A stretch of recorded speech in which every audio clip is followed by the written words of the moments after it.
Hello friend, आपका हमारे YouTube channel पर स्वागत है। दोस्तों, आज हम क्लास 11th की भौतिक भूगोल के मूल सिद्धांत जो बुक है उसके अगले चैप्टर के बारे में बात करेंगे, जिसका नाम है भू आकृतियां तथा उनका विकास। तो इस चैप्टर के बारे में हम समझेंगे कि भू आकृतियां कौन कौन सी होती हैं और उनका विकास कैसे हुआ है। चलिए हम इस चैप्टर की शुरुआत करते हैं। देखिए, अपरदन की प्रक्रिया पृथ्वी के धरातल के निर्माण में सहायता करती है। तो जो अपरदन होता है पृथ्वी के जो चट्टानों का कटाव होता है उससे धरातल का क्या होता है, निर्माण होता है। तो अपरदन की प्रक्रिया से धरातल का क्या होता है, निर्माण होता है। इन अपरदनों के कारकों में नदियां, पवनें, हिमानी और लहरें आदि हैं। यानी अपरदन का जो मूल कारण है वो किसके कारण होते हैं? नदियां, पवन, हिमानी और लहरों के कारण। ये भूतल की चट्टानों को तोड़ते हैं, उनसे प्राप्त अवसादों को लेकर चलते हैं। तो अपरदन में क्या होता है, मैं अभी चर्चा कर रहा था आपसे कि ये चट्टानों को तोड़ता है अपरदन, और जो अवसाद होता है उसको एक स्थान से दूसरे स्थान पर लेकर जाता है और अन्य कहीं निक्षेपित कर देते हैं। इस प्रक्रिया से धरातल पर कई प्रकार की भू आकृतियों का निर्माण होता है। तो देखिए, अपरदन प्रक्रिया से धरातल पर कई प्रकार की भू आकृतियों का निर्माण होता है। इन सभी भू आकृतियों को हम अपरदन व निक्षेपण से बनी आकृतियों में बांट सकते हैं। जैसे नदियों के द्वारा बनी आकृतियों में अपरदन से बनी आकृतियां वी आकार की घाटी, गार्ज, कैनियन, जलप्रपात, अधैकतिक विसर्प। निक्षेपण से बनी आकृतियों के अंतर्गत नदी वेदिकाएं, गोखुर झील, गुम्फित नदी आदि आती हैं। तो नदियों से जो बनी आकृति है, नदियों के अपरदन से जो आकृति बनती है वो उसके अंतर्गत क्या क्या आता है? वी आकार की घाटी आती है, कैनियन जलप्रपात आता है, अधः कथित विसर्प आते हैं। और निक्षेपण जो होता है, निक्षेपण से जो आकृतियां बनती हैं उससे नदी वेदिकाएं, गोखुर झील, गुम्फित नदी आदि आती हैं। इसके अंतर्गत क्या आती हैं? नदी वेदिकाएं, गुम्फित झील, गोखुर झील, गुम्फित नदी आदि आती हैं। अब हम बात करते हैं वायु द्वारा अपरदन के बारे में। वायु अपने साथ कणों को लेकर चलती है, इन कणों से चट्टानों को काटती है। वायु के अपरदन एवं निक्षेपण से मुख्यतः मरुस्थलीय भागों में भू आकृतियां बनती हैं। तो वायु से के जो अपरदन है उस या निक्षेपण है उसके द्वारा मरुस्थलीय भागों में भू आकृतियां बनेंगी। इनमें मुख्य हैं गुफाएं, बालू के टिब्बे, इंसेलबर्ग, प्लाया झील, छत्रक, बरखान। तो वायु के द्वारा जो अपरदन होता है उससे बालू के टीले बनते हैं, इंसेलबर्ग बनते हैं, प्लाया झील बनती है, छत्रक बनते हैं और बरखान बनते हैं। नेक्स्ट पॉइंट के बारे में बात करें, कैल्शियम युक्त शैलों में जल का कार्य होता है। इससे निर्मित मुख्य स्थल रूपों में विभिन्न प्रकार के स्टेलेग्माइट, रंध्र और स्टेलेक्टाइट, लेपीज और स्तंभ बनते हैं। तो जो कैल्शियम युक्त जो चट्टानें होती हैं उनमें जो जल के द्वारा जो कटाव होता है उनके द्वारा कौन कौन सी आकृतियां बनती हैं? स्टेलेग्माइट, रंध्र, स्टेलेक्टाइट, लेपीज और स्तंभ। अब हम बात करते हैं हिमनद के बारे में। देखिए, यह हिम की नदियां हैं जिसमें जल की जगह हिम बहती है। ये हिम अपने साथ अपवाहित कणों को घर्षण, परिवहन एवं निक्षेपण से मैदान में सर्क और यू आकार की घाटी, एस्कर एवं ड्रमलिन का निर्माण करते हैं। तो जो हिमनद के कारण, जो हिम की नदियां हैं उनके कारण क्या होता है? मैदान के सर्क, यू आकार की घाटी। कौन सी घाटी? यू आकार की घाटी। और नदियों के द्वारा बी आकार की घाटी बनती है और हिमनद के द्वारा किसकी? यू आकार की घाटी, एस्कर और ड्रमलिन का निर्माण होता है। समुद्री तरंगें किनारों से टकराकर अवसादों के निक्षेपण से जिन आकृतियों का निर्माण करती हैं उनमें प्रमुख हैं लैगून, दलदली क्षेत्र, कंदराएं, स्टैग, रोदिकाएं, समुद्री मृगु और पुलिन। तो जो समुद्री तरंगें होती है वो कौन कौन सी भू आकृतियों का निर्माण करती हैं? लैगून, कंदराएं, स्टैग, रोदिकाएं, समुद्री मृग और पुलिन का निर्माण करती हैं। नेक्स्ट पॉइंट के बारे में बात करते हैं, पृथ्वी के धरातल का निर्माण करने वाले पदार्थ पर अपक्षय की प्रक्रिया के बाद भू आकृतिक कारक जैसे प्रवाहित जल, नदी, भूमिगत जल, वायु, हिमनद और तरंग अपरदन करते हैं। तो अपरदन किसके कारण होता है पृथ्वी पर? प्रवाहित जल यानी नदियों के, भूमिगत जल, वायु, हिमनद और तरंगों के द्वारा। यानी तरंग कौन कौन सी तरंग है? जो समुद्री तरंग होती है उनके द्वारा अपरदन होता है। अब हम बात करते हैं क्रमण के कारक कौन कौन से होते हैं? वायु, हिमनद, समुद्री तरंग, प्रवाहित जल और भूमिगत जल।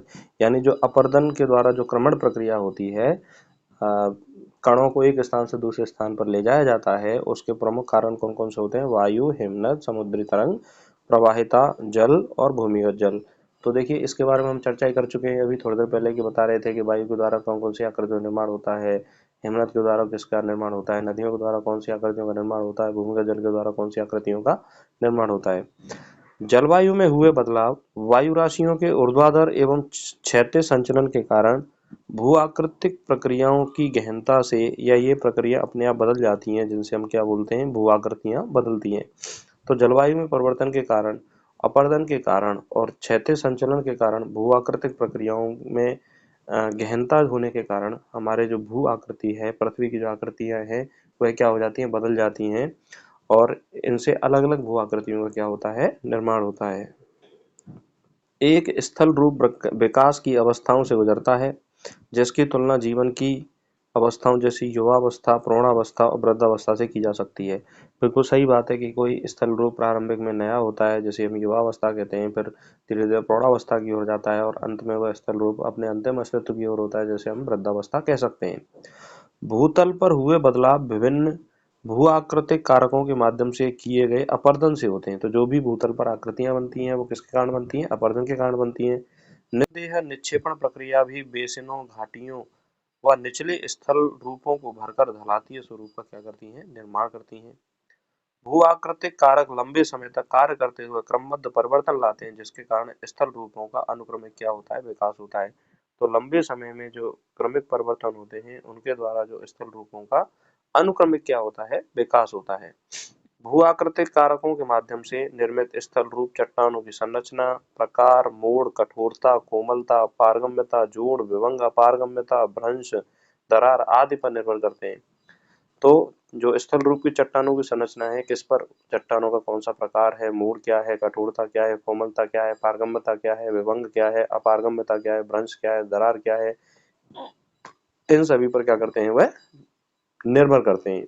नेक्स्ट पॉइंट के बारे में बात करें, आर्द्र प्रदेशों में जहां बहुत ज्यादा वर्षा होती है, प्रवाहित जल बहुत आवश्यक भू आकृतिक कारक है और यह धरातल के निम्नीकरण हेतु उत्तरदायी है। धरातल का जो निम्नीकरण होता है, वहां पर जहां पर वर्षा होती है, जो प्रवाहित जल होता है, उसके द्वारा धरातल का क्या होता है, निम्नीकरण होता है उस प्रवाहित जल के द्वारा।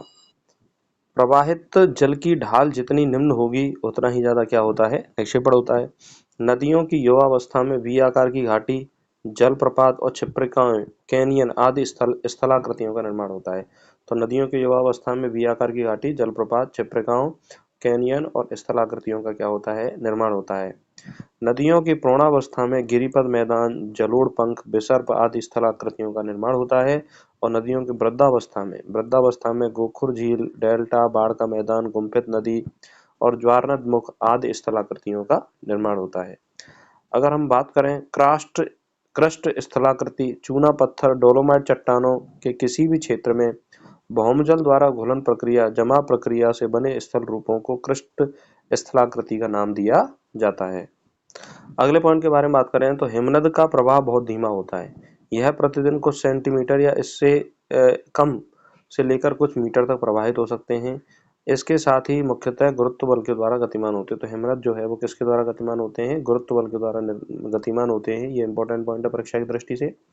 हमारे देश में विभिन्न हिमनद हैं जो पर्वतीय हिमालय की पर्वत ढालों में से घाटी में बहते हैं।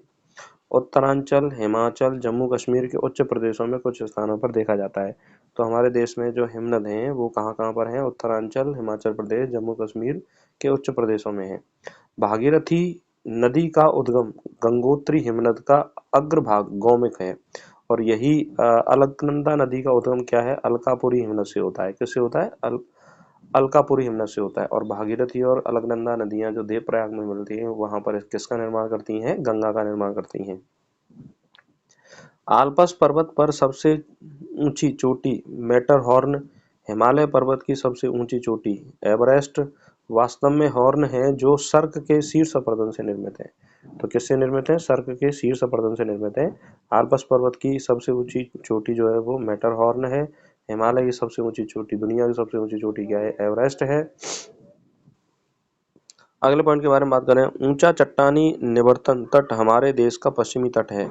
पश्चिमी तट का अपरदित आकृतियां बहुत बड़ी मात्रा में है। भारत के पूर्वी तट पर निचले अवसादी तट हैं। तो पूर्वी तट पर कैसे हैं, निचले अवसादी तट हैं और पश्चिमी तट पर जो है वो निवर्तन तट हैं। कैसे तट हैं? निवर्तन तट हैं। तो इस तरह से दोस्तों हमने इस चैप्टर को फास्टली और शॉर्ट में इसको रिवाइज किया, जितने भी इंपॉर्टेंट पॉइंट थे एनसीईआरटी के अंतर्गत उन सभी को हमने चर्चा की। आशा करता हूँ कि आपको ये चैप्टर समझ में आया होगा। अगर एक बार में समझ में नहीं आता है तो इसको दोबारा देखिए। और ज्योग्राफी सब्जेक्ट से जितने भी स्टूडेंट तैयारी कर रहे हैं उनके लिए निश्चित रूप से लाभदायक होगा। और जो भी स्टूडेंट पहली बार इस चैनल से जुड़े हुए हैं, इस चैनल को जरूर सब्सक्राइब करें, दोस्तों को शेयर करें, लाइक करें और कमेंट करके हमें ये बताएं कि आपको क्लास कैसी लगी। नमस्कार, धन्यवाद।